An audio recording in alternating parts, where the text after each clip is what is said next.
Oi gente, tudo bom? Eu tô aqui para falar hoje sobre os meus 3 problemas com a cama compartilhada. E antes de mais nada, eu quero deixar claro que são os meus problemas, tá? Aquilo que se aplica a mim, porque eu não quero treta com ninguém.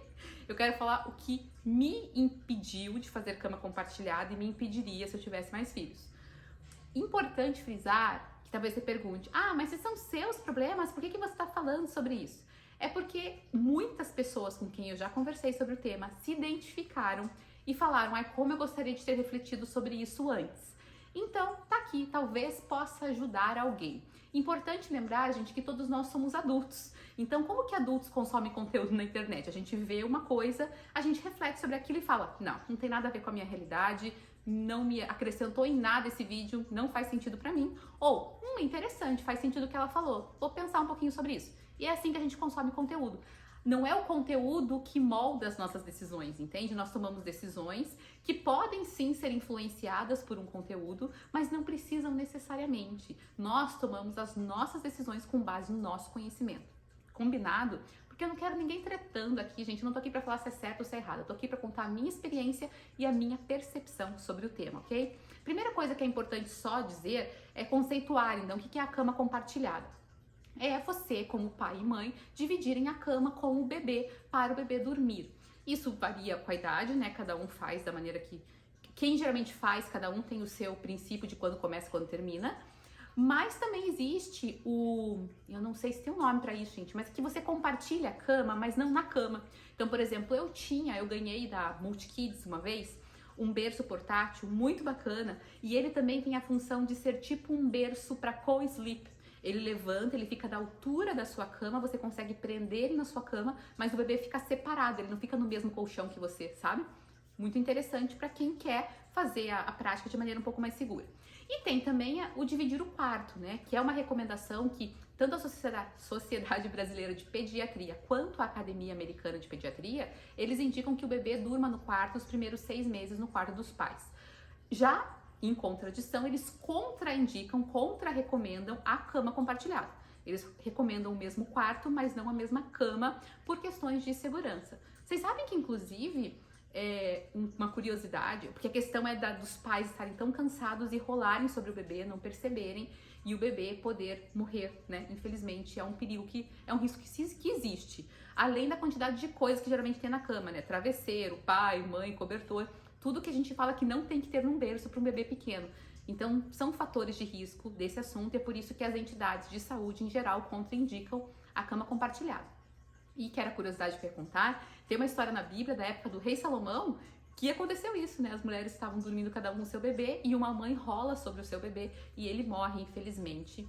E daí ela vai lá e troca com o bebê da outra, e todo um caos, uma confusão.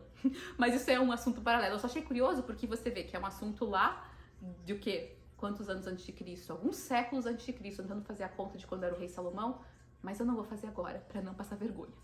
Então, seguindo, agora vamos falar sobre as minhas questões. Eu tenho 3 filhas, com nenhuma delas eu fiz cama compartilhada. E o primeiro aspecto, na verdade, assim, desde a primeira filha, quando a Manuela nasceu, em 2008, era muito disseminada a questão da contraindicação da cama compartilhada. Exatamente o oposto do que é hoje. As pessoas que faziam cama compartilhada, elas eram uma quantidade muito menor e elas, inclusive, se sentiam vilanizadas, se sentiam perseguidas, se sentiam julgadas por isso. Porque havia realmente um movimento muito forte contra a cama compartilhada. Hoje não existe mais esse movimento, né? Hoje a cama compartilhada é bastante disseminado.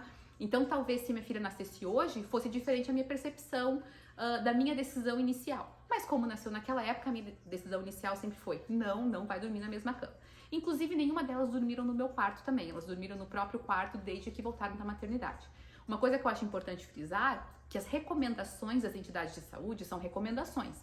E você pode segui-las ou não segui-las, contanto que você seja consciente disso, de quais são os riscos e assuma esses riscos, entende? Então, por exemplo, quem faz a cama compartilhada decide ir contra uma recomendação, assim como eu, que não coloquei minhas filhas no meu quarto, decidi ir contra uma recomendação, né? Então, realmente, é uma questão que você precisa calcular, saber o que você está fazendo. Como eu falei, adultos consumindo conteúdo e adultos tomando decisão pelos seus filhos. Então, voltando, quais foram os meus 3 problemas que eu nunca faria, não fiz e não faria? Novamente eu falei, minha primeira decisão foi por causa da contraindicação da época, Mas eu dou graças a Deus por isso. Primeiro, pela questão do conforto. Gente, é um fato de que é desconfortável. Eu não sei vocês, mas as minhas filhas, elas se mexem demais. Sempre se mexeram. O meu marido viajava muito a trabalho, então quando ele viajava, as minhas filhas revezavam para dormir comigo.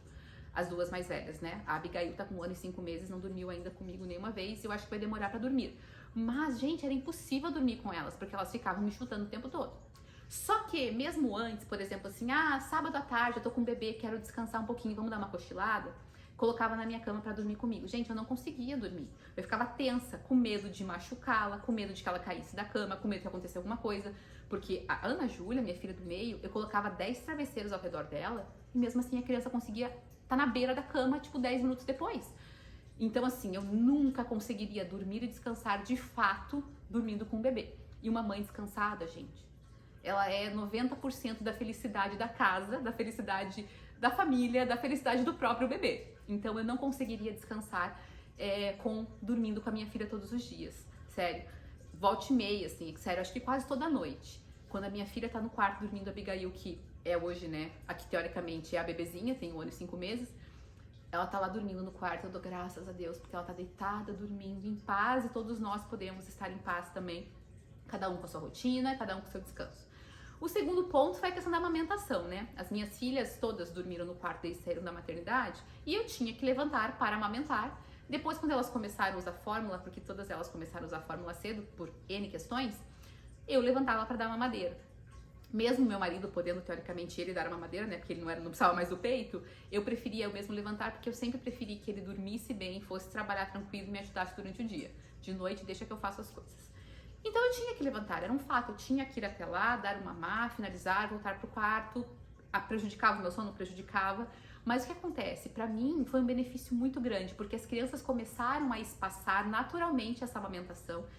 As 3, com 2 meses e meio aproximadamente, já estavam dormindo a noite inteira, e quando eu digo a noite inteira, assim, da meia-noite às 6, meia-noite às 7, às vezes das 11 às 6, então assim, eu não vejo como seria possível elas espaçarem esse sono se primeiro, a qualquer movimento que a gente fizesse na cama, pai e mãe, elas despertassem, porque às vezes o bebê tem um sono mais leve, às vezes não. As minhas 2 primeiras filhas tinham um sono super pesado, a minha filha Abigail tem um sono bem levinho. Então, seria um problema. Outra coisa, bebê sentindo o cheiro do leite da mãe o tempo todo. Gente, desperta a fome o tempo todo. Eu acho que assim, principalmente quando a criança vai ficando maior e já tem o hábito de só virar, pegar o peito da mãe e mamar, que as mães geralmente contam isso, né? As mães que fazem o cama compartilhado, especialmente por causa da amamentação. Eu vi várias já contando. Meu filho só vira, pega o meu peito e já mama.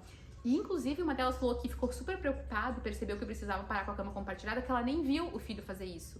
E ela falou, ele estava muito perto de mim, eu não estava notando. Olha o perigo, né? De eu simplesmente ali virar sobre ele, não despertar. Então, por mais que algumas mães achem, nossa, olha como isso é bom, porque eu nem acordo e ele mama e não precisa me perturbar. Eu vejo realmente com olhos de pode ser perigoso, tá?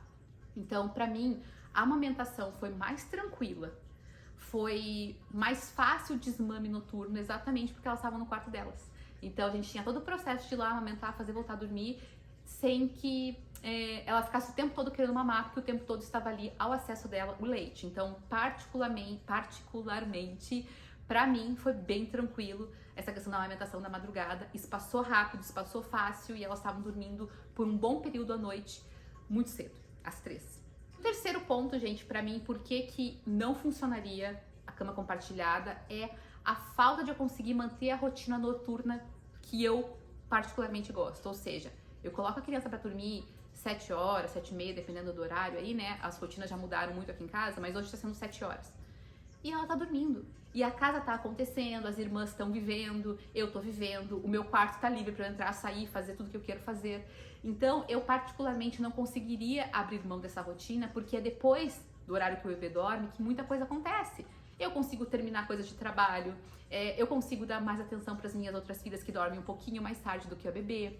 Eu consigo fazer muitas coisas e ter o meu quarto ali limitado por algum motivo iria com certeza prejudicar essa rotina. Eu sei que tem gente que faz cama compartilhada, muitas pessoas falam isso e colocam o bebê para dormir na cama dos pais no horário certo e vão fazer suas coisas também. Eu sei que isso existe, gente, eu não tô dizendo que é impossível. Eu só tô falando que dentro da minha realidade eu não conseguiria abrir mão dessa rotina, dessa liberdade, sabe? Então, pra mim, não funcionaria isso. E tem um plus, né? O asterisco aí, que é a vida do casal, gente. E eu sei que as pessoas falam assim, quem faz cama compartilhada, ai, gente, mas vocês são muito limitados, só o quarto do casal funciona, só a cama do casal funciona. E realmente, não é? Você pode ter a sua relação sexual em qualquer lugar da casa, não é verdade? Se você não tem filhos maiores, como é o nosso caso, primeiro ponto, né?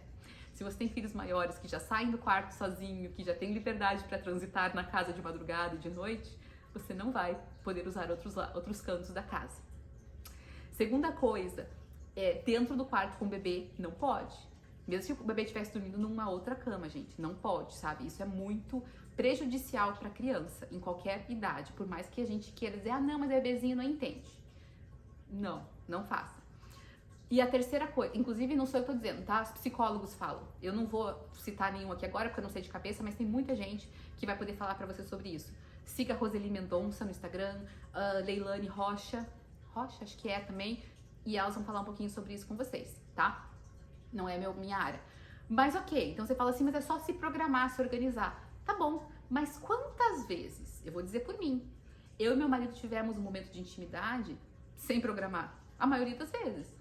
Sabe, a gente fala assim, olha, gente, sábado, 19 horas, em tal lugar, a gente vai ter nosso momento de intimidade. Não, a gente tá ali conversando, tamo ali rindo, tamo ali falando sobre o dia e de repente vem a vontade, vem o momento, a gente vai lá e tem o nosso momento de intimidade. E a gente pode fazer isso, por quê? Porque nós estamos livres no nosso quarto. E mais, não é só a questão da intimidade sexual, é a questão da conversa, gente. Você sentar ali com seu esposo e ficar conversando, marido e esposa conversando sobre as coisas do dia, conversando sobre as crianças, contando coisas engraçadas, coisas que não acontecem só no sofá da sala, entende? Porque às vezes, ok, a gente jantou, conversou, a gente sentou no sofá da sala, conversou. Vamos dormir? Vamos. Chegou no quarto, você não pode fazer nenhum barulho, você não pode falar nada mais. E muitas vezes é nessa liberdade que vocês estão ali antes de dormir que novos assuntos surgem. Então, eu vejo que a cama do casal, o quarto do casal é um lugar muito maravilhoso para nutrir o relacionamento do casamento, sabe? Que eu, Melina, novamente digo, que eu não acho que dá para ser violado, sabe? Essa santidade aí desse ambiente. É claro, não tem problema, a criança vem de vez em quando, uma criança doente, como eu falei, quando meu marido viaja, a cama tá ali liberada, não tem problema a criança batendo na porta, pedindo ajuda, falando que teve um pesadelo, não tem problema nada disso. Mas são coisas eventuais, entende? Não são de rotina. Então, eu só queria dizer isso. Pra mim, essas são as 3 questões que me fazem não gostar de cama compartilhada. 3,5, né? Porque eu deixei um plus ali pra vocês, um plus. E é isso aí. Então, lembrando, gente, não é pra tretar com ninguém, tá? Isso é a minha percepção e de algumas pessoas se identificaram comigo. Se você quiser colocar sua posição, você é livre pra respeitosamente deixar nos comentários. Pró, contra, a favor, discordando. A internet é um ambiente livre para respeitosamente conversarmos sobre nossas opiniões.